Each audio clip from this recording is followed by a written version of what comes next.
JB మిత్రులారా, మహబూబాబాద్ జిల్లా దోర్నకల్ మండలం తుర్రగొండ గ్రామంలో ఏర్పాటు చేస్తున్నటువంటి గ్రీన్ఫీల్డ్ హైవే పనుల్లో భాగంగా మహబూబ్నగర్ జిల్లా నుంచి ఉపాధి కార్మికులు 20 మంది ఇక్కడికి వచ్చి జీవనం చేస్తుంది.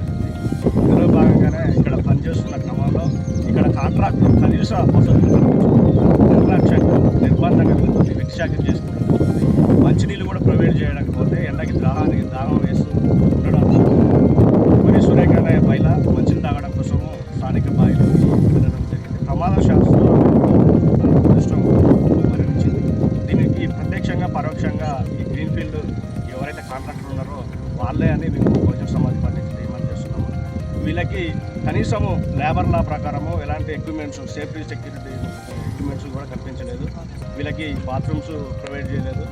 అదేవిధంగా ఫాస్ట్ ఎయిడ్ కిట్స్ కూడా అందుబాటులో లేవు. వీళ్ళు కనీసము 5 కిలోమీటర్లు నడుచుకుంటూ రావాలి. వీళ్ళకి ఎలాంటి సదుపాయాలు కల్పించట్లేదు. వీళ్ళ మీద తక్షణమైన చర్యలు తీసుకోవాలని మేము బహుజన సమాజ్ పార్టీ డిమాండ్ చేస్తున్నాము. అదేవిధంగా ఇక్కడ ఎవరైతే మహిళ చనిపోయిందో వాళ్ళ కుటుంబానికి తక్షణమే 50 లక్షల ఎక్స్గ్రేషియా ప్రకటించాలని మేము బహుజన సమాజ్ పార్టీ డిమాండ్ చేస్తున్నాము మిత్రులారా. కాబట్టి ఈ బాధిత కుటుంబానికి ఎవరైతే కాంట్రాక్టర్ ఉన్నారో వాళ్ళకు తక్షణమే నష్టపరిహారం అందించాలి.